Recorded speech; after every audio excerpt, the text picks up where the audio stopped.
the pitch is Luke towards shortstop. Petroselli's back. He's got it. The Red Sox win. And pandemonium on the field. Welcome to the Great American Collectibles Show, brought to you each week by the National Sports Collectors Convention.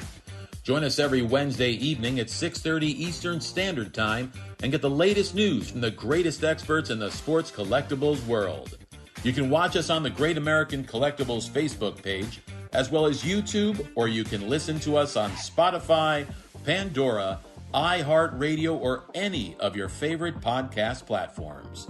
And now your hosts, award-winning sports collectibles author Tom Zappola and Red Sox Hall of Famer Rico Petroselli. Well, hello. Okay, broadcasting from high above courtside. Yeah, I'm getting nosebleeds. We're so high. 18th floor of the beautiful Phoenix Towers on Singer Island, Florida. Mr. Zappola, Mr. Petroselli, but we are honored. I mean honored to have two rock stars in the hobby. One of them looks half dead, and the other one looks three-quarters dead. We've got welcome, guys. We got Derek Grady from Heritage Auctions and Joe Tomasulo from Golden Auctions. Joe, are we boring you? No, if we're boring you, speak up. No, not at all. I'm just fascinated by Derek's white collar. He thinks I have priest-like qualities.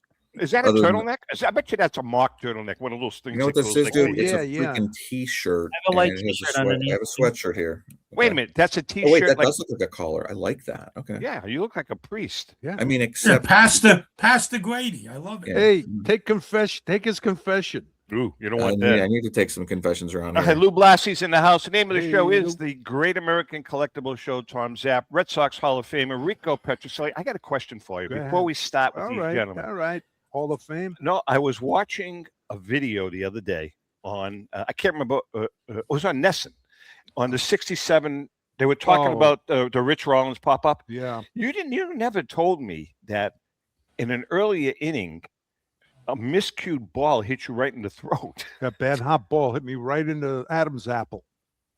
And when that happens, you think you're going to die. You can't breathe. And then it eases up. Once it eases up, then you can breathe again. So did the manager come out and all that? Yeah. What did he say? He said, how you feeling? I went, I says, okay, you're good. Really? So really clipped you right? Yeah, it did, but it eased up. I was like, no way you're going to come out of a game in the World Series. Are you kidding me? Really? Rico, how tough are infield pop-ups? Because you have all that time to just blow it. Yeah. You know what? They're not easy. I know. I always watch them, and it's like, especially when they're coming towards the mound and stuff like that, it's like there's a lot of pressure. Tough. Guys, the home run, the power hitters, when they hit a pop-up, it's like, almost to the moon. Killebrew and all those guys. I mean, just incredible. And you wait till it comes down. At Fenway, at a certain hour, it's impossible to see the ball in that sky. Yeah, that's right. Light blue, and you just lose it. But sometimes it gets a little scary. You say, "Where's the second baseman?" Yeah, you made the plays. Wait a minute, but you mean when Yaz played left, I hit a ball. They'd hit a ball like halfway in between us. So he started going like this, waiting for me to get it. So after a while, I said, "What the hell I started doing pop up. Here he comes running in." He caught it. All right, Derek and Joe are in. Listen, you guys have all kinds of stuff going on. Let's start with you, Derek. Tell us about your upcoming winter sports catalog auction that's coming up, correct? The Platinum Night Sale? Yeah. When is that, March? So that's February. Yeah. The end of February, beginning of March. Let me get you the exact dates on that. That would be nice. Since February 28th. February 20th. So Joe T will know more. He's no, Joe, honestly, it's so it ends February 28th and March 1st. Any good tidbits that you can kind of lay on us for? Well, it'd be, we have previews in New York, previews in Beverly Hills, previews in the Dallas office. We got the Tom Seaver collection featuring his 69 Mets championship ring. We just dropped the Wagner in an authentic holder into the sale yesterday. 52 Manawini. Wait. A T206 Wagner? Yeah, that will go up against, I think, the the competitor has a 1. We just got an authentic that will be ending on February 28th. Where the hell are these Wagners coming from? Derek, You know- Derek, why is it authentic? What's the issue? What is the issue? I haven't seen this one for a while. I just don't remember. I'd want it in my hand so I could go over it. It might have been maybe evidence of trimming. I'm not sure. It's full. Okay. It's pretty much full size with 4 borders. It's the Gargiola example. We've sold it before. Oh, is that the one? Yeah. Okay. We sold Oh, it before. cool. Yeah. So it's a great one. Yeah, It's That'll a- piggyback right off ours because it ends the week after. yours is the week. Your auction ends the week after. So no, it's a crazy auction. Bunch of So we got Jordan. two Wagners, man. Yeah, 2 Joe, Wagners What do you coming mean, out 2 with new that. ones? Well, Joe's is new to the hobby. Joe's is new to Derek's the has been hobby, around yeah. a little bit. Yeah. But we Derek's have yeah. several modern cards, Jordan masterpieces, 1 of 1, some of the most desirable Jordan cards. We have, several pieces that are 500,000 plus, multiple pieces. But the Seaver collection's an anchor, the Wagner's an anchor. These Jordan pop 1, 1 of 1 cards are anchors. There's Joe, not for nothing, but you're a Seaver freak. You're a Seaver butt boy. Why does he have the Seaver stuff and you don't? I can't answer that. well, they didn't call Joe. Unfortunately for me, I'm not a ring guy, so the 69 ring doesn't do much for me. I was really Doesn't disappointed. do Derek. much for you.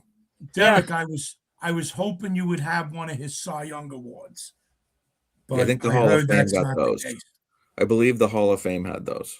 Oh, Yeah. Joe, Those. Joe, you love this. I happen to be friends with a lot of people in the Round Rock Express, which the Ryan's own, and was in the conference room at one point there, and sitting in the corner up against the wall were all of Nolan's Cy Young Awards. They weren't even mounted; they were just sitting on the floor up against the wall. Nice. But Derek, talk about the rings and the market for rings, because I would think rings would be particularly valuable. First of all, they have some intrinsic value on their So- own. Plus, They do. And, guys like me, I'm a Cowboys fan. I know. Don't harass me. Jerry Me Jones. too, good- Derek. good Me team. too. Good organization. Real Jerry, good Jerry organization. Yeah, Jones real is good. an idiot. Nice He's ruined it. organization. But, when he got rid Owner. of Jimmy Johnson, that's what started it. But thrilled to get a 30 player's years ring. ago. I was thrilled to get a player's ring. I bought it at a Golden auction at a national. It went what I thought was, more wholesale at the time. Might have been 7 years ago or something. And I was thrilled to get one as a fan. Now I'm watching these things trek upwards, and to get a player's ring, you can always get the front office, the team, publicist, whatever. It's easier to get those. But when you get a player, they really can go for a lot of money. And I would argue that, when you're talking a 69 Mets ring of Tom Seaver, I can't think of a more expensive Mets ring, than Nothing Derek, close. Is that family? Is that the consigner? It's yes, coming directly from the family. Yeah. It's a family thing. Yeah. Because So They Joe, chose me. Joe, you wouldn't. Well, that came from Nancy, obviously. It came from the family. Yeah. all right. Joe, you wouldn't Yeah, bid on but- that. I mean, would you ever consider putting a bid in on that ring? Yeah. I would love winning it at 150 to 2, but it's going 400 to 500K. Yeah, That's I would a very say special ring. my was my a great gut says pitcher. 500. Again, if you're a Mets fan, this is the most significant. We talked about the world's, the 86 Mets. Do you want Gary Carter's ring? Do you want Strawberries or Goodins? They're not going to go for $500,000. I Right. believe Nope. Seaver, will. But to what Lou asked, when you get a significant player Hall of Famer's ring, it's not easy to get those. Okay, so most people, you get the lower level players, and some of the people that end up out of the league. Like when you see some of these Super Bowl rings that get sold right away. Some of these players are, they were happy to get a ring or on the practice squad or whatever. They had I a would ring. never give up. I got a question for you. Did you ever? I know you didn't win the World Series. Yeah, we got rings. Did you guys get rings? All-Star rings and all, Mr. So did Yawkey. you get a World Series ring that's like smaller than what Cincinnati got? No. Yeah. Well, it was different, of I course. got an But AL. but it's gold. Yeah. It's solid gold. And they gave me a 2007 Red Sox. You got one? Yeah. John Henry brought it up. I was doing the Legend Suite there. Yeah. And He says, "Yeah, we want to give this to you because you've been in an organization." Can I have it? No, they said it's worth. That's worth about 15, and the big ones are worth about 35,000. That's And this was back then. Nice. Very nice. I would never give No. up a ring. No, I agree with you. Yeah. Hey, Joe, let's talk about now what's the backstory on your Wagner card, because that story has kind of an interesting backstory. That was given to you guys directly from the family, correct? Not from the Wagner family, but from a family, correct? Correct. The grandfather, Mr. Bernstein, of Douglas and Dennis, passed the card down to him. He was a big sports enthusiast, loved baseball, football, boxing, all sports. And he collected cards from the day, from the turn of the century, early 1900s. And he got this card from the Sweet Caparel pack, allegedly. And basically it's stuck in the family since. To the best of our knowledge, and Derek, if you know something I don't, no card Wagner has ever been traced to its original inception back in 1909. So this is a very special card. Yeah, that's an accurate statement. And I think, Joe, what's your estimate on the card?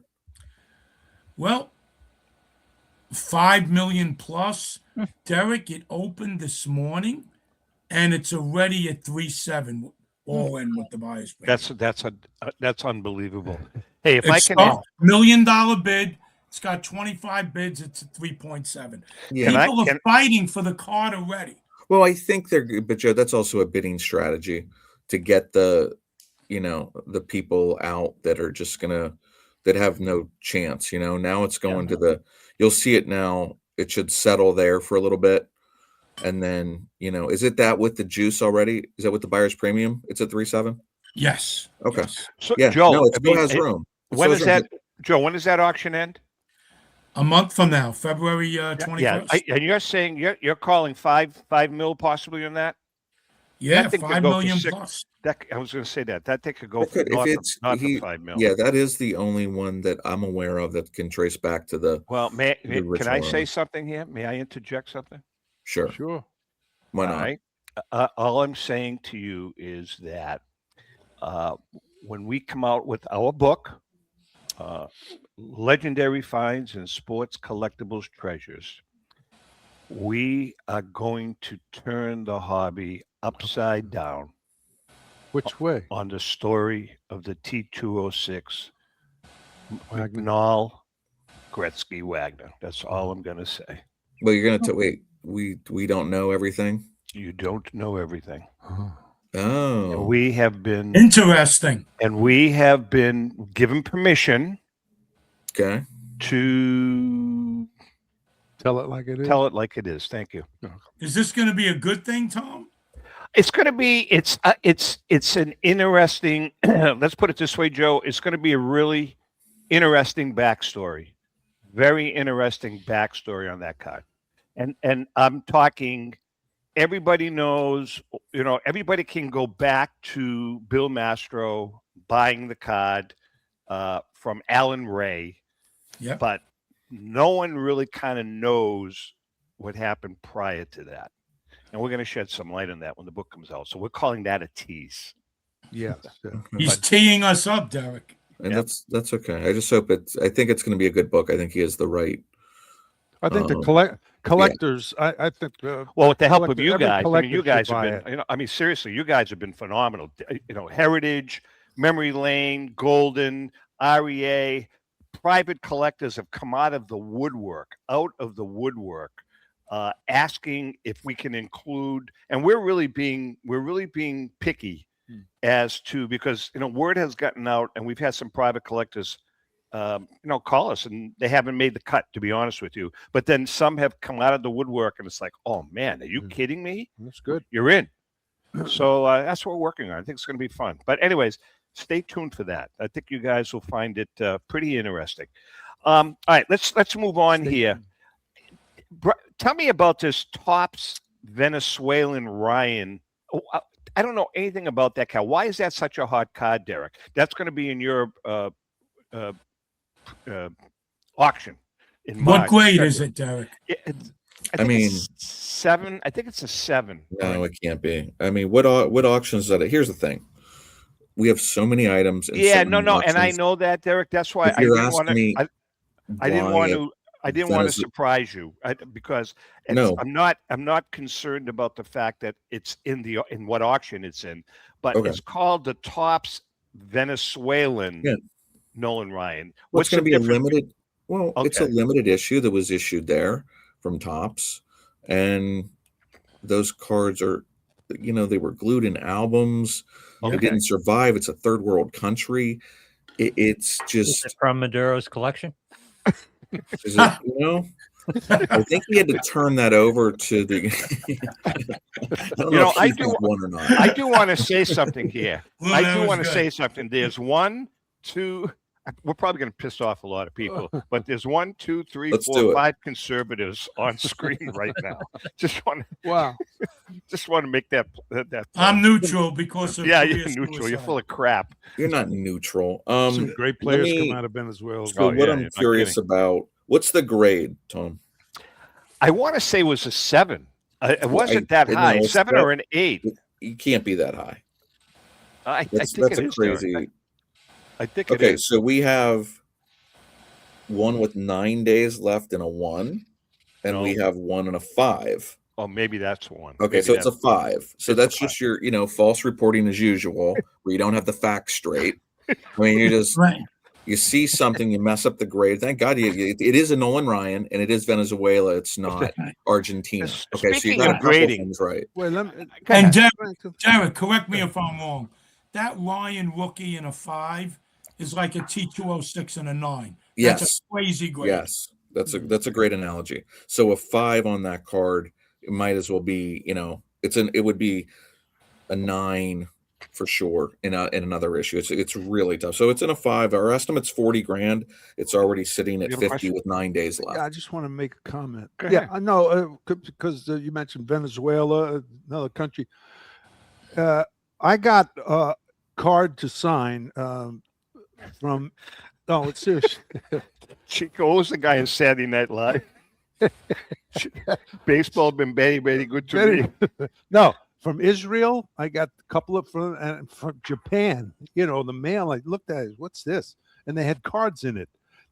Do they buy or go into auctions to buy many cards from other That's countries? a good question. Yeah, It's I'm just more- curious because I will tell you this: the Pacific Rim for sure is more active than ever with China and Japan. I mean, again, is it all Otani? Is it because of Pokemon? Is it because there is a ton basketball?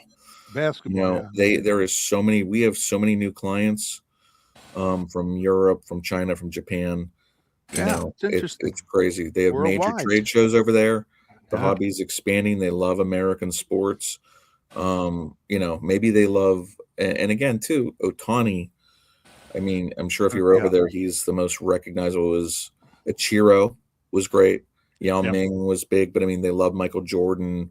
You've got a lot of collectors over there. And it's Yeah, this is expanding. Go ahead. Let me ask you about the Venezuelan card. Does that mean it's a Venezuelan printing? Are there different printings? How many different areas are they printed in? How many different editions are there on a given top set?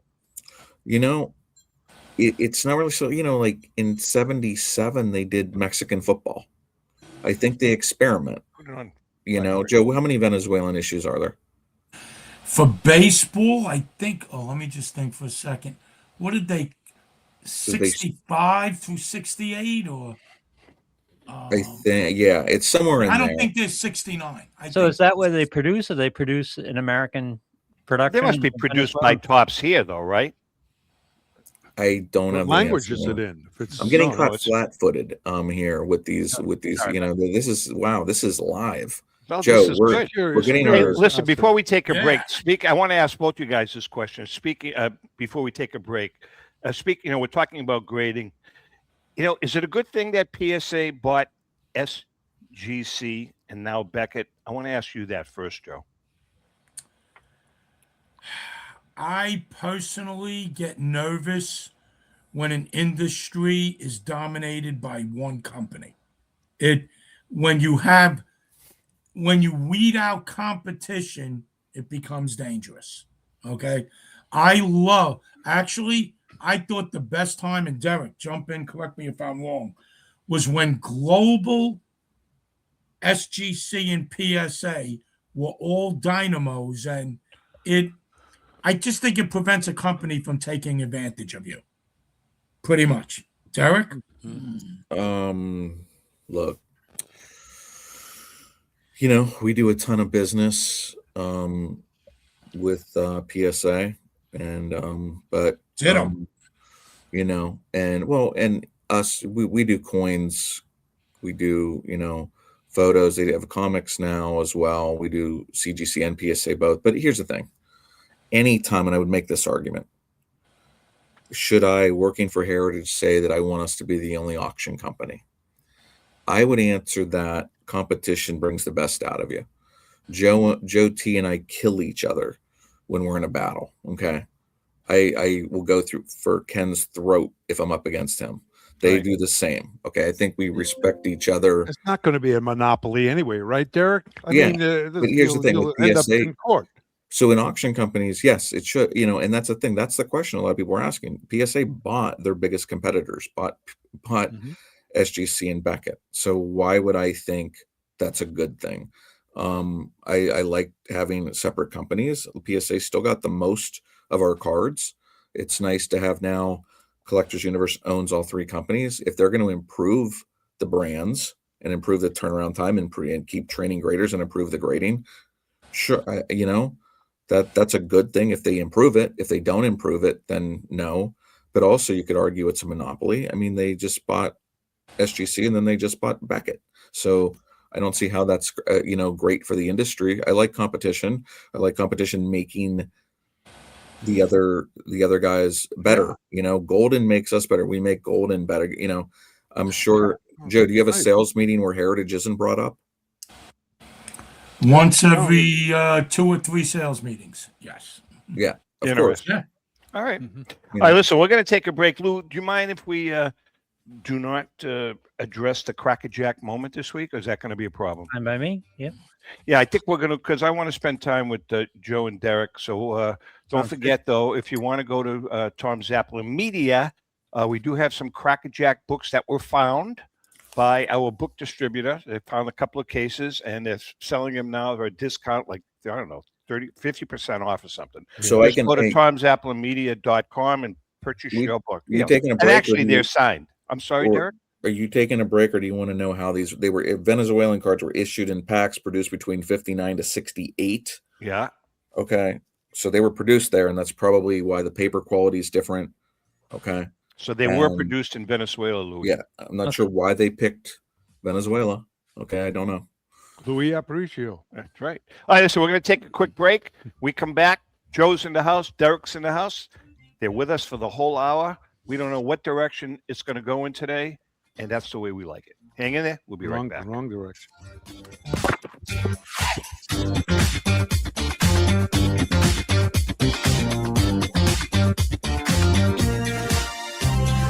I'm Rebecca Curry, a 2-time child cancer survivor, recipient, and advocate for Lucy's Love Bus. The mission of Lucy's Love Bus, 501c3 nonprofit, is to provide joy, comfort, and quality of life for the entire family of children with cancer.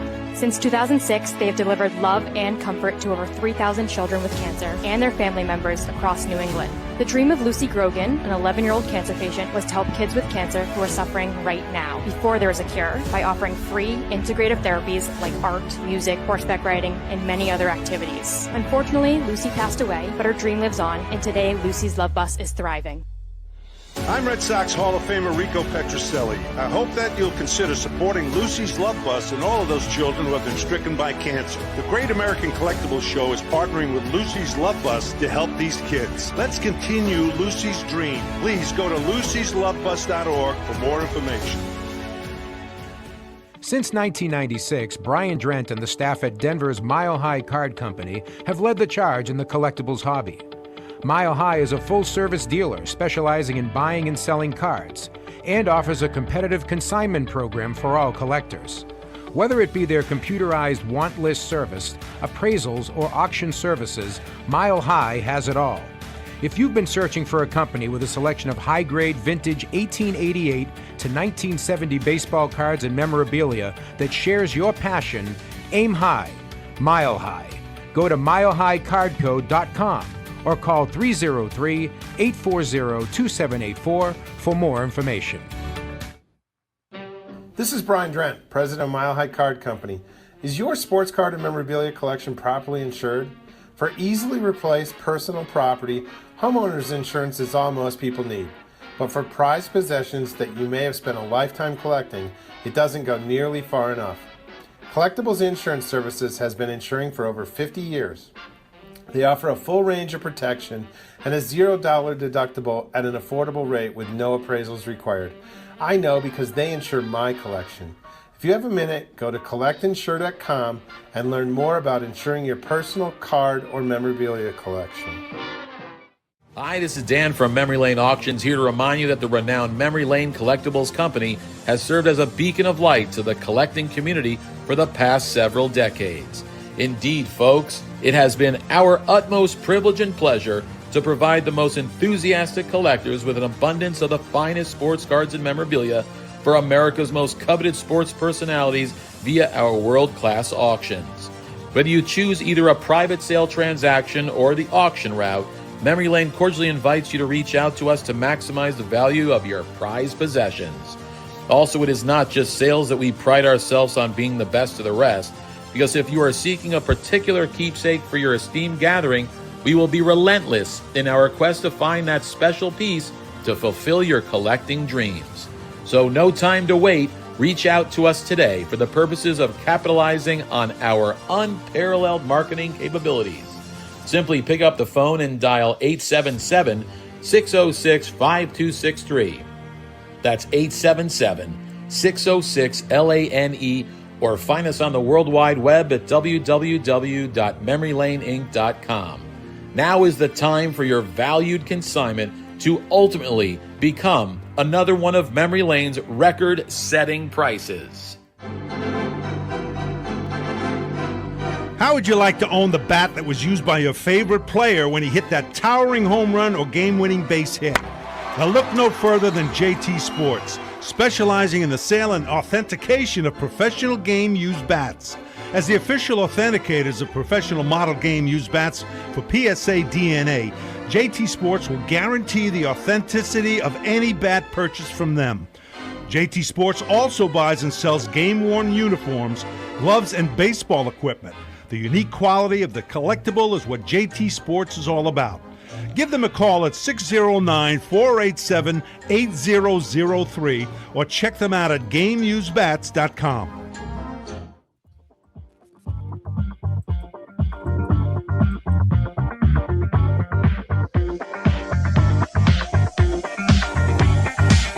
I wasn't quite ready. Derek, can you hear us okay? I can hear you. Okay. Hey, I have a question. By the way, I have a question for Rico. I want to do this right now because this was an interesting on deck. This question was submitted by a Tony Palmentieri.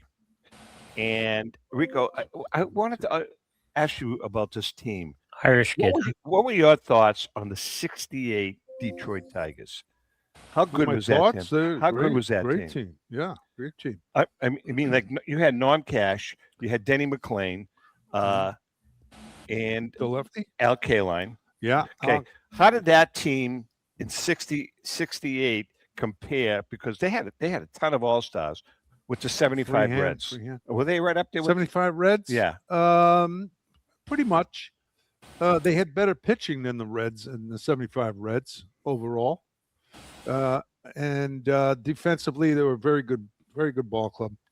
No, I mean, they were angry because Earl Wilson, who used to be with us, went to Detroit, and they were so mad that we won in '67 because they lost the last game to the Angels to help us get into the World Series, and they were mad. He said that they went to spring training and they said, we're gonna let's go.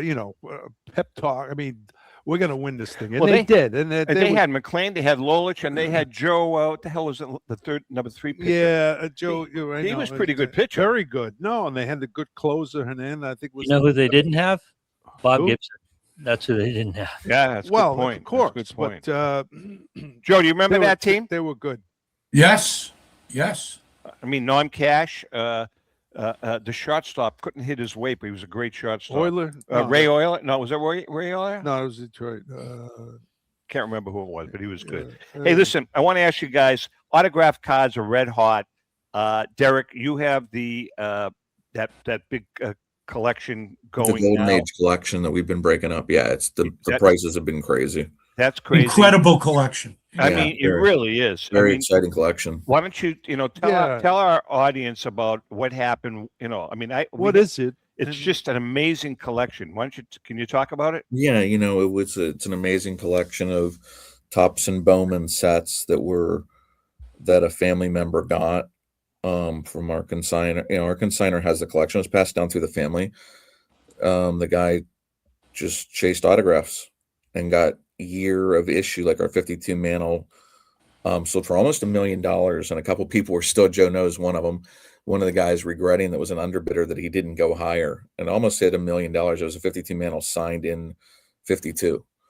So that's key, though, right, guys? Joe and Derek, it's key that the value of a card is more important if it's signed at that time period. In the period, yeah. And we have a 51 Bowman. Assuming the signature is presentable. And Right. this signature Yes. was very presentable. And there's I'll a tell you, lot of cards here where the signature, lots of Jackie Robinson cards that were signed in these issues of Bowman and Swell and Tops. It's just incredible with these. I mean, it didn't shock me. We probably underestimated it, knowing the collection was going to be, several million, couple million. I forget what we told the consignor exactly, and we're blowing away the numbers. The estimates are just getting blown away. 48 Bowman Mike and sign. Basically the sets, literally Right. almost complete sets of every. Again, Thompson Bowman starting in 48. I think he went up to 55. It's crazy. incredible. Yeah. Joe, you're the Normally, king. I understand about breaking up a set, Derek, but was there ever any consideration of selling a completely signed set? Has to have some value, and it's not going to be less because of the individual cards, right? Lou, great point. You're so much better than Tom at this. I'm sure maybe the role should be flipped.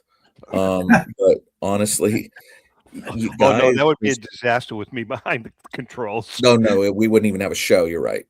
So I love Lou interjecting on these. But no, so guys like me, I love signed sets, but there's so many commons, and I don't have a particular. So I'm a Clemente guy. I have a signed Clemente rookie. I have a signed Koufax, or I have a signed Killebrew. So more of a rookie card collector that's signed, right? And I do have stars, other Mantles signed and stuff. It would have went for a rocket ship number, but it would be hard to convince a consignor that the best way to do it is in one lot, because you're gonna lose some interest from the guys that only want the Mantle, only want the Jackie. Point. Okay, so that's why we have to break it up. Now we do have a lot of the 52 signed, so we have a big starter group for the set where we're but you got to sell those rookie cards separately. You got to pull out some of the keys to sell separately. There are some of the lower value sets, and they're start over 10 grand, but where we've kept it together where you can buy the entire set. But in 48 Bowman basketball, you had to pull the Mikan out. Yeah. You just have to. Yeah. Joe, I mean, you're the king of signed cards in your collection. You have some. He's the king of signed cards. He's had some great. Because of Babe Ruth. Yes, he is the king of Babe Ruth. You owned a 1933 Gaudy signed Babe Ruth that was a PSA 9 or something, wasn't it? No, 3.5 card grade. What was the auto? And it was the yellow. It was number 53. It's from the Mile High Find. Right. It's gone. It's already gone. Oh no, it's gone. I sold it. Okay, but now don't you have one in? It's not that card, but you have one in your auction right now. Yeah, don't you? the card we have in the auction is the best signed root card in the hobby. I wish I could own it. It's graded a 4.5. So not only is it a Pop 1 highest Gowdy, it's a Pop 1 highest root.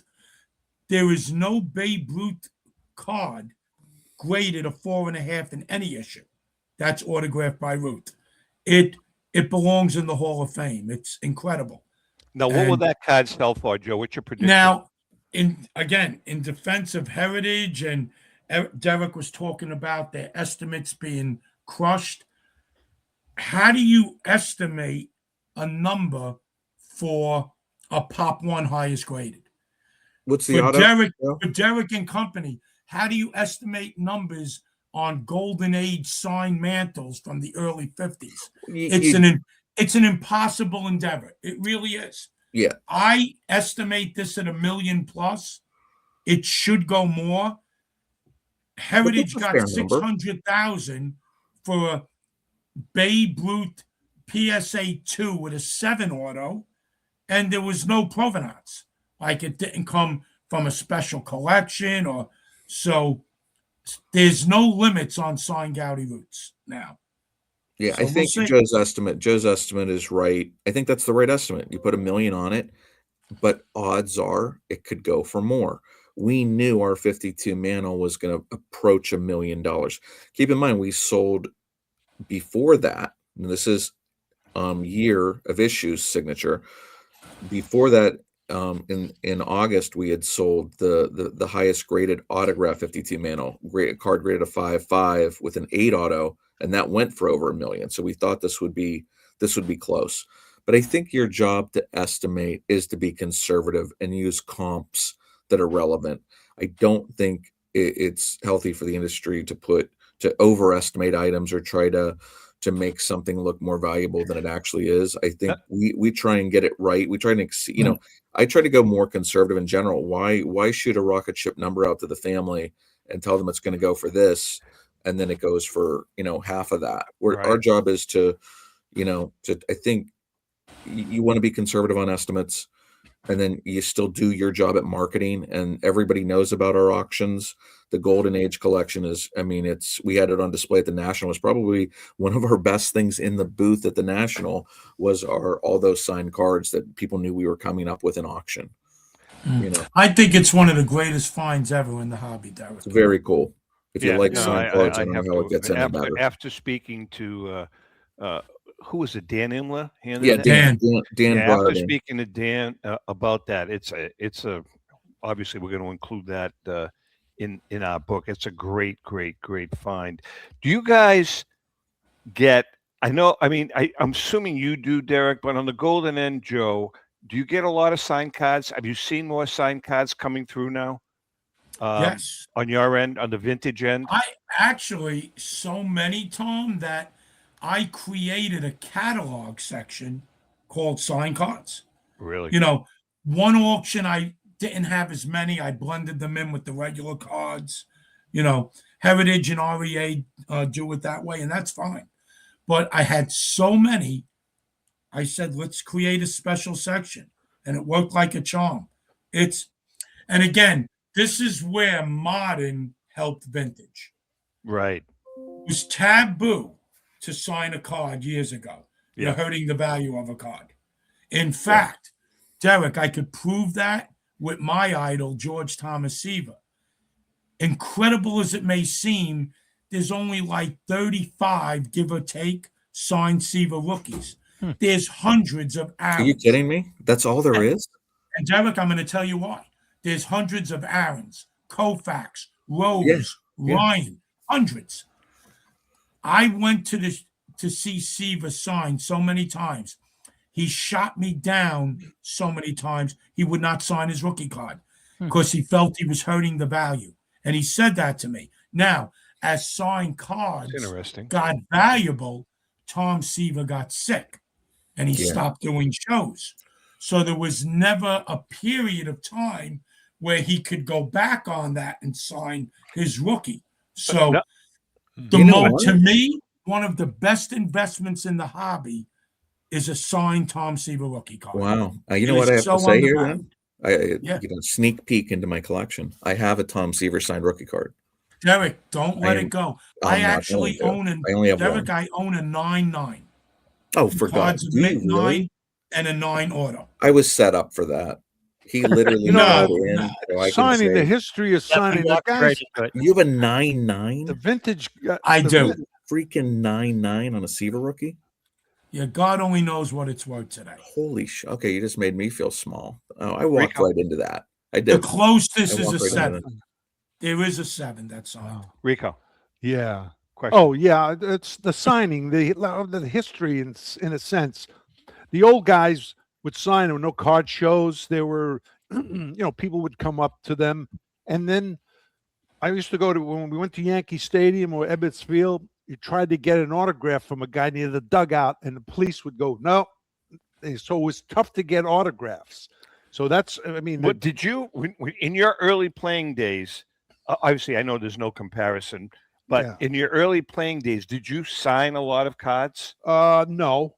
You didn't? No, because there were no card shows, first of all. And then even at Fenway Park, they kind of pushed the kids away. After the game, they would be outside the parking lot, looking for autographs. But and the industry wasn't like it is now. Derek, Dan was telling me with the Golden Age collection, the individual that amassed that incredible collection, what he was able to do is he started hanging out at Yankee Stadium and Ebbets Field and whatever, and he would get the players' autographs.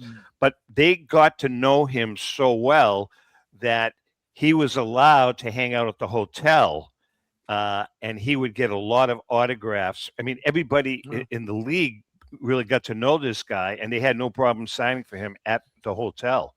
Which I found he wouldn't get it. He wouldn't get it now because I found that players won't sign now. Hey, what is the most underrated card, Joe? I'm going to ask you first. What's the most underrated vintage card right now on the market? Underrated vintage? Yep. Not signed. Just underrated. Not signed. I'm still gonna go with the 51 Bowman Mantle rookie. To me, it's still way undervalued. Yeah. Compared to the 52. It's just seem as though that card ever. I owned that card for a long time, if you remember, and the card never really moved. It just never moved, and I finally wound up selling it and made made a couple of grand. And Tom, I did a write-up on this for a high-grade Bowman Mantle rookie. I believe, and this was like a year and a half ago, 2 years ago. Yeah. At the time, there were 32 to 35% more 51 Bowman Mantles than 52s. But the value, the 52 exceeded the 51 by 150 to 200%. Oh, I could believe that. And those numbers just aren't proportional. Derek? He's not wrong.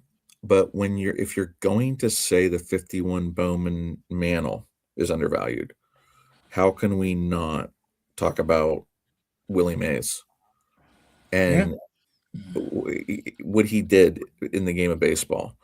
And his stats are clearly better than Mantle's and so many others. And I have him as number 2 overall compared to Babe Ruth. And I still think the M1014 Ruths are undervalued because it's Babe Ruth. Okay? That was my second choice, though. Okay, there you go. So we're on the same page. We're getting along here too well. This is scary. Other than you setting me up with your you got that white collar, and I have to. Oh, is that what it is? My priest look? Okay, he's got to respect you. The priest look, yeah. I mean, So again, the Mays rookie card. Okay, I think the Mays rookies are undervalued. 52 tops and 51 Bowman. I mean, Jackie during his, and we could argue Jackie was, and then his card shot up, astronomically during the pandemic, and he got the respect he deserved. They really shot up. Mays never really shot up like he should. I still think he's, should be in that Mantle category, right? And he's not. So I think that's all right. So what about overrated? Is there one overrated card, vintage card, Joe and Derek, Derek, go first because I have to think Oh about shit! I mean, sorry. Did I just say that? No, Oh, that's yeah. okay. You can say this is we're not on a national TV. This is Okay, a good. stream. Yeah, I'm trying to go straight and narrow. Can I here. throw a card out at you guys? Something that's overrated. Sure. What about the Yeah. McGee era card? Yeah, I mean, they keep selling for more money. They don't sell for less money. So, overrated stuff to say. Like, what do I think's overvalued? Look, Joe and I love cards. So and I don't like to, I'll say it again. I don't like to shit on what anybody else collects. Okay. So to say something's overrated when the bidders step up for the stuff. Okay, overrated. I have a question, so guys. the No, modern- go ahead. wait, Finish wait. it up. I'm sorry. Okay. I would say overrated. Some of the prices the modern cards are bringing. There is we've seen this with LeBron exquisites. We've seen it with some of these cards, the Brady, where it shot up over $1 million. Okay. And now they've come back to earth. Okay. And again, there's a lot of great, I would not say Jordan, because Jordan cards keep going up. Okay. Because Jordan's the GOAT. He is love him. Yeah, of all sports. I don't care. Beginning of time till now.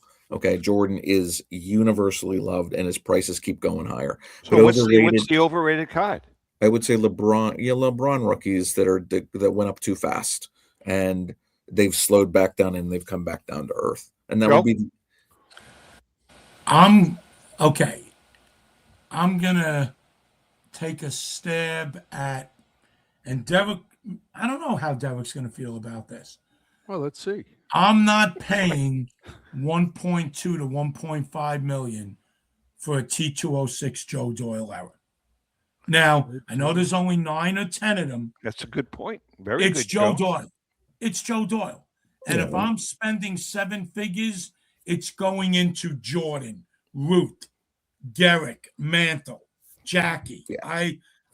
But on the other side of the coin, you can't argue with the T206 frenzy, the T206 set building mania. And for those people who can afford it, they are possessed with 524, not 520. Yeah. had a question. Well, no, go ahead, Derek. You guys. I was just going to say, I mean, yeah, if you want to go, Joe's right. Okay. I'm certainly not interested in buying that card at the levels it's at. If you want to talk about that, but for I was hoping Joe was going to tell me more of a mainstream card that he thought was overrated, like a rookie card or Mantle cards too, but it's okay. Cause I think Joe feels about them. Joe, you feel about modern probably the same way I do, right? I do. Rookie cards.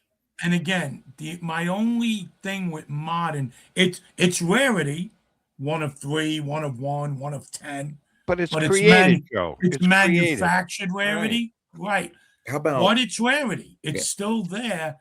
The only issue for me as a collector, and like with Jordan, Brady, those guys are set in stone. For current athletes, you're a PED headline away. Ray Rice headline smashing someone in an elevator. You're a bad headline away of having some trouble with your investment. Well, and there's super refractors that come out and they go for $100,000. The guy hasn't even hit a ball, thrown a pass, and they're $100,000. Let me turn it to a good headline away. For example, where are we on the curve of Drake May right now? Because he's potentially 2 weeks away from winning a Super Bowl. He really is, and he's really a favorite to get there. He's a quarter. I'm sorry. Go ahead, Derek. Is this a buy or a sell period for Drake May? He is. Oh man, I'll tell you right now. I've watched a little bit of him, obviously, because I'm watching, playoffs, Red Zone channel, all the games. I love it, and you got the right coach. What a turnaround! Players coach, Dre. You got a really good quarterback there. I mean, potentially a good investment. I do think so. I think so. What would that go for? Well, you don't know because. Well, here's the thing. There's so many of his rookie cards, and I just don't have that at the fingertips. I will ask the question though. I would like to know what his most expensive one is, or what whatever his top rookie is. I'll find that out. But All right, listen, we're going to take a quick. We're way behind, but Louis is being really How are we nice to us behind? today. Is there a Well, time because, limit? Why do we have a time limit with well, us on the show? This should be good. Because Go all day. life has a time limit, but Lou Father. is he's allowing us to advance a little bit today. Is that correct? Lou? Okay, good. Yes. Because Lou's Oh, got yeah, some of great course. questions. I mean, but you know what, Drake May, I think we're going to see him more. I think he's going to be up there in that, more championship games than just this one coming. That's I it. think he's Make got a them long Hall of career. Famers. That's what they Oh, do. stop it. Well, you can. Who's the MVP, Derek? Drake That's- May? No, or the other Matthew- guy. Or Matthew Stafford? Stafford's numbers are crazy. I didn't even realize what they were until somebody brought that up. 46 touchdowns, 8 interceptions. Yeah, I have to give it to he's probably gonna Stafford. But I love what New England has done this year and what he's done. Well, we're going to talk about that after the break because All I right. want your predictions. See, he's not. He hates Drake May. No, I Yes, he don't. does. No, he I doesn't do hate not him. hate him.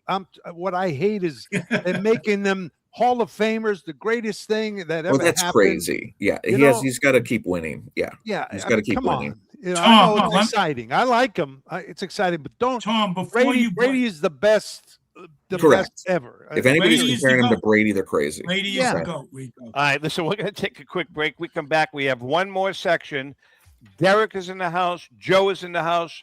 Myself, Rico, and Louie. Hang in there. We shall return. Now he-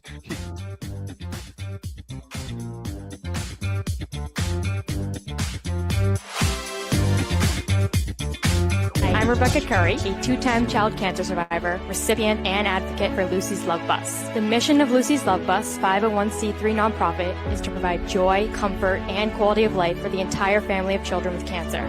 Since 2006, they have delivered love and comfort to over 3,000 children with cancer and their family members across New England. The dream of Lucy Grogan, an 11-year-old cancer patient, was to help kids with cancer who are suffering right now, before there is a cure, by offering free, integrative therapies like art, music, horseback riding, and many other activities. Unfortunately, Lucy passed away, but her dream lives on, and today Lucy's Love Bus is thriving.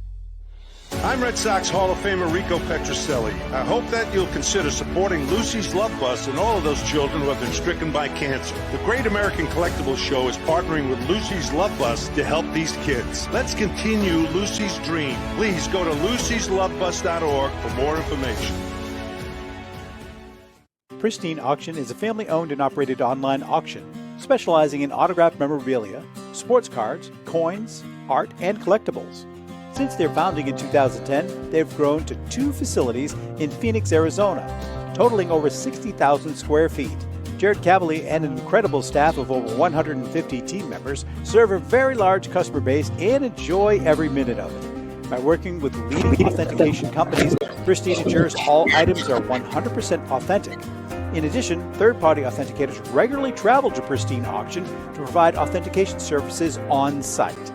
Pristine Auction strives to operate its business in a way that's honoring to God, their families, and their customers. With a strong focus on speed, quality, and premier customer service, their mission is to be the leading online auction for every level of collector and fan. Pristine also works for Hope Sports and Identity Hoops International, traveling to Mexico to build houses for the less fortunate. Pristine Auction offers several online auction formats with thousands of auctions ending each day. For more information, go to pristineauction.com. That's Pristine Auction, the best in the business. If you're a discerning collector interested in owning the most important pieces in the hobby, look no further than Leland's Auctions. The original sports auction and appraisal house, Leland's was established in 1985 by legendary Pioneer founder Joshua Leland Evans. And today, President Mike Hefner carries on their tradition. From the Tom Brady card and memorabilia collection to the famed Boston Garden auction to high-end card auctions from every major sport, Leland's has always maintained the highest standards. Go to Lelands.com and get your bid in. That's Leland's, the hobby's leading sports auction house for 4 decades. It's often been said that championships are won on the practice field, and world records come only to those willing to work harder than everybody else. Heritage Auctions is the world's largest collectibles auctioneer because we believe that becoming the best is only an invitation to the challenge of remaining the best. This requires the skills of the hobby's top experts, capable of identifying and maximizing value for our consigners. It requires the most visited website in the industry, courting a global audience of collectors over 1.5 million strong. It requires a dedicated press department that expands our global reach far beyond the entrenched hobby marketplace. It's hard work, but a simple premise. Present the finest collectibles to the largest population of potential buyers, and world records will come. We invite all listeners to put the unmatched power of Heritage Auctions to work for you. Auction evaluations are always free, and our commission-based fee structure ensures that our interests are always aligned. The highest possible price for your collectibles. There will always be new world records to chase, so let's chase them together. Visit our website at ha.com and request your no-obligation review today. Hi, this is Dan from Memory Lane Auctions, here to remind you that the renowned Memory Lane Collectibles Company has served as a beacon of light to the collecting community for the past several decades. Indeed, folks, it has been our utmost privilege and pleasure to provide the most enthusiastic collectors with an abundance of the finest sports cards and memorabilia for America's most coveted sports personalities via our world-class auctions. Whether you choose either a private sale transaction or the auction route, Memory Lane cordially invites you to reach out to us to maximize the value of your prized possessions. Also, it is not just sales that we pride ourselves on being the best of the rest, because if you are seeking a particular keepsake for your esteemed gathering, we will be relentless in our quest to find that special piece to fulfill your collecting dreams. So no time to wait. Reach out to us today for the purposes of capitalizing on our unparalleled marketing capabilities. Simply pick up the phone and dial 877-606-5263. That's 877-606-LANE, or find us on the World Wide Web at www.memorylaneinc.com. Now is the time for your valued consignment to ultimately become another one of Memory Lane's record-setting prices.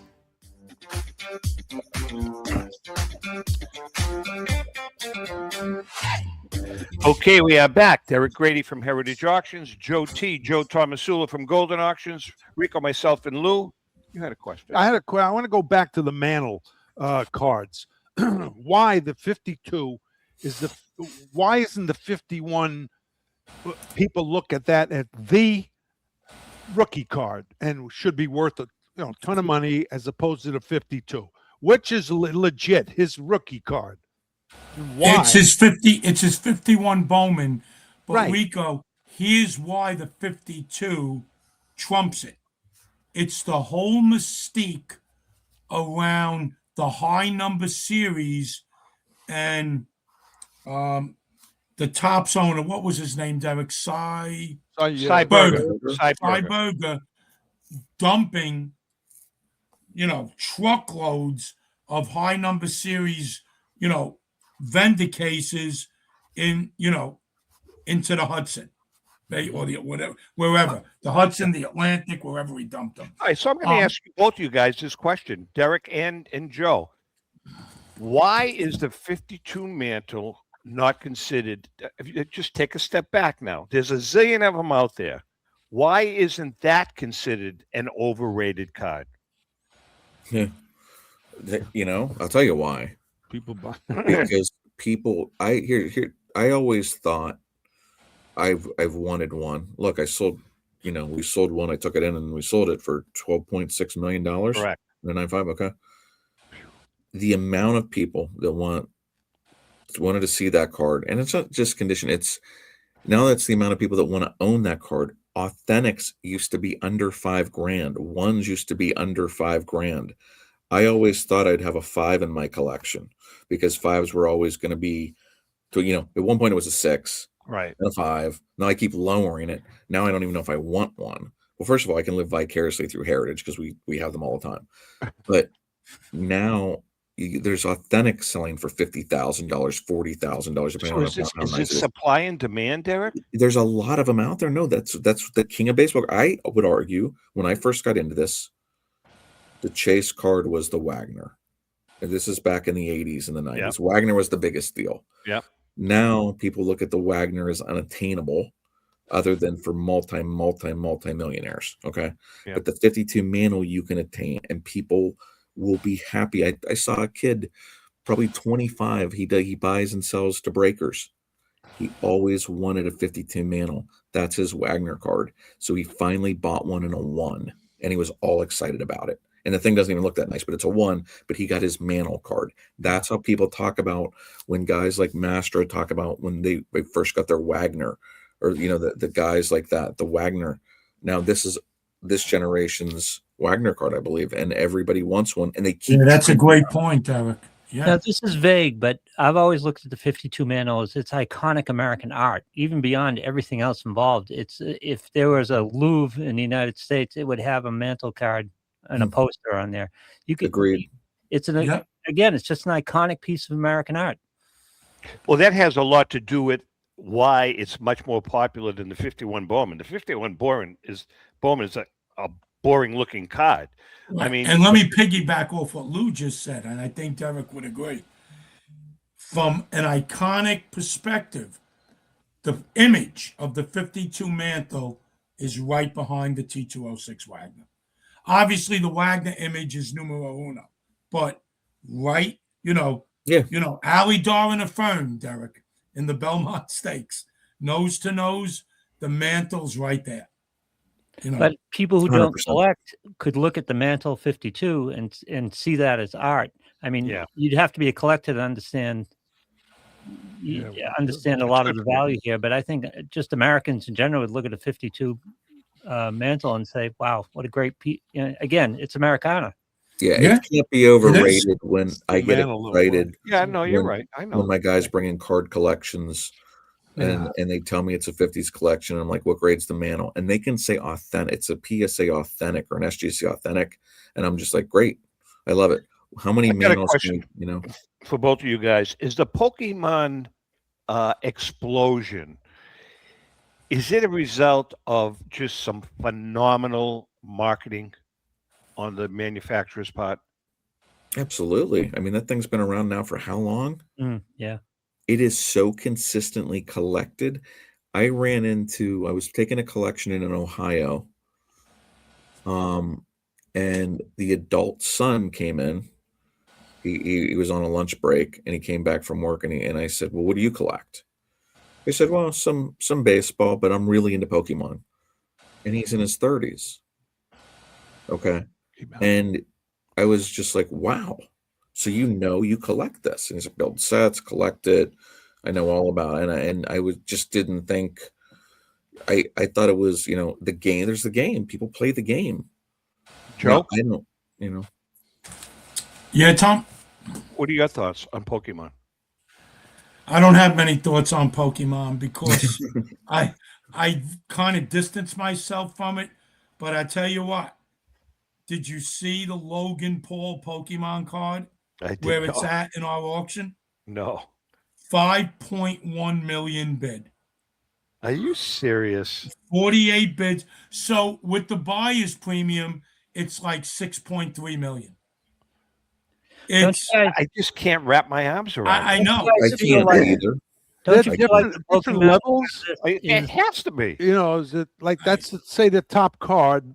They're lesser cards, but for they're less commons. I think and you gotta know what they are, right? I mean, obviously. Don't you think it's ground zero? If you look at card shows, Rico, like you see Pokemon everywhere. Everywhere, yeah, everywhere. Louis, It's what were you everywhere. saying, Lou? Don't you think the Pokemon craze is ground zero for manufactured rarity, though? Louis, you can't say that because the card's been out for 30 years. No, but I mean, they You see control where it started. Ground zero means where it started. Well, I mean, every card. We do that in Lou. We do that in sports too. Right. For Pokemon, it's ground zero. Or for TCG stuff, that is, yes. Yeah. For us, whenever they started making one-of-one cards, and now Because they make. if Tom Brady is playing or Mickey Mantle's playing, you got to issue a card. Pokemon gets to control what they're issuing and how much of each Good point. they're issuing. That's a good point. Yeah, because they're you're in right. It's total not control real. of the inventory. Good Yes. point. It's not Hey, did real. they ever Marketing. make the Jeter Judge card? The one card. I read that there were somebody was going to make it. Well, Tops, I guess, was going to have Jeter and Judge signed. Yeah, signed. A You know, piece like of each similar to yeah. See, that I have a problem with that.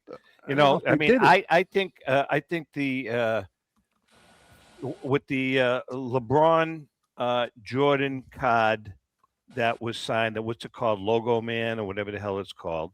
Mm-hmm. You know, what's going to prevent them now from creating all of these cards? Like Rico's talking about now, a Jeter Judge card coming out, signed by both of them. Nothing's going to prevent. Nothing's going to prevent. They're going to keep making them. Look what they've learned. They can just go for more money. People go crazy. They get press. They're just going to keep making them. Yeah, here's another card that's coming. One card, yeah, guys. And Derek, again, I'm not in touch as much with modern maybe as you are. I've had to become more familiar with it. Yeah. Yeah, but is there an Ohtani root card where they put an Ohtani signature and root cut in the card yet? I can see that coming out. I don't think there is. They're going to. Don't take credit for it when they do, because I'm sure they've already talked about it in creative, in Tops. You know, I'm sure so what would prevent? Steal my thunder. So hold on, Derek. What would prevent a Tom Zappola, if he has a Babe Ruth cut signature and an Ohtani cut signature, what would prevent me from going to some manufacturer, say, here, make this card for me, and now I have a one-of-one? Doesn't work. But right? you don't have Michael Rubin behind you pushing the product, so you're right. That much. Right. Okay. All right. Listen, before we end this soiree, your Super Bowl predictions, Joe. You first. Who's going to wind up in the Super Bowl? Who's going to win the Super Bowl? I think New England's taking another title. No I way. just think it's their year. Seattle. Yeah, I think Seattle too. I think Seattle. You know, one of my best friends is Lee, who works with me, and you see us at shows together. He's a diehard Seattle fan. Okay. Yeah, he the only team he didn't want to draw in the playoffs were the Rams, because the Rams and Seattle will just know each other too well. Yeah, he's nervous about that game, but I think Seattle's shown us. Darnold's got a chip on his shoulder. I think Seattle's really good, solid team playing at home. I think they get there, and I do think whether it's Seattle or the Rams, they beat the AFC champion. I don't see how Denver can get there without Bo Nix. I really think it's going to be New England. I agree with that. Louis? I hope that. For me, playoffs are always a simple equation. Best coach, best quarterback. That leads me to the Rams. I think the Patriots have a shot here. They got to beat Denver, so they're going to the Super Bowl. I think they play the Rams. The Rams. Hey, remember Brady's first Super Bowl? I didn't think they had a chance at the greatest show on turf. No, they didn't. Right. And they won. They had Brady. They had Brady and Belichick, best coach, best quarterback. It's the way I think for this week, Louis, I think for this week's game against Denver, you know, I forget about the Denver offense. And I agree. I don't know how many points they're going to score, not many. But I think that it's the game is the Patriots offense against the Denver defense. I think for the Patriots to win, I mean, for you to say it's all legit, he's got to ring up 20 to 24, 25 points. Don't care if he wins 3-0. I don't. Well, care. That's true too. How about the defensive Patriots? They got a hell of a They have a good defense too. They do. I just don't see how the Patriots lose that game. It's cliche, but it's turnover battle. Control. Yeah. And by the way, guys, did you ever see a more pathetic performance than C.J. Stroud? That was really. It could be the worst quarterback performance I've ever seen. That was worse than bad. That was worse than bad. And I don't know if the guy's hurt, but I mean, if they're banking, the weather sucked. They're on the road. They're underdog. But Derek, if they're banking on that guy to be their franchise quarterback, that's a hurting team. Have you ever seen a professional athlete with that much ghost in his eyes? I mean, I thought he was going to start Oh crying. my God! Look, I thought he was going to cry halfway through that game. I thought he was going to. Actually, Lou, I can come back at you, Derek. You're a fellow Cowboy fan. Dak Prescott's face before the Green Bay game in Dallas in the playoffs a year ago when Green Bay annihilated us. Dak Prescott looked like he had fear in his eyes. I thought and I don't know must why. have watched all the practices. I mean, and I know they didn't. I'm just saying that was a master class. They destroyed the Cowboys in every facet of the game. That was Well, listen, Rico and I want to end this by saying in 3 days, you guys going to have maybe a foot and a half of snow. Yeah, well, and they here, predicted it. Here, the low here is going to be what, 73? I think it was. Oh my God. Yeah, 72 or 3. Yeah, and the high is going to be 86 on Monday. Chilly. Yeah. So Derek, let's remember that comment just want to the bring it to next your time the Gulf Stream smacks them with a hurricane. Yeah, Let's keep that. Tom, I'm going to remember that. All right, listen, good luck, Joe, Hey, guys. with the auction. And don't forget that Ruth card. What is that? Lot number 59, I think it is. Great card, by the way. I saw that. That was the one we just pulled from the auction. What? Let's not forget lot number 59 in the Golden auction. I kind of try to mix it up between Golden and Heritage and REA and Memory Lane, all of them. So just keep that in the back of your mind. With that being said, we love you guys. Listen, you guys know what you guys mean to us. Yep. You two are by far, not by far, but you two are our favorites. When you come on this show, Yeah, he said it. I heard it. that's good. You guys, He's you gonna guys get his are right balls up there. busted You're right now. up there. With that being said, Louis, have a learned good a lot. weekend. Go Patriots. Joe, Derek, Rico, Hey. and to our viewers and listeners, happy collecting. Guys, enjoy the games this week. Thank you, guys.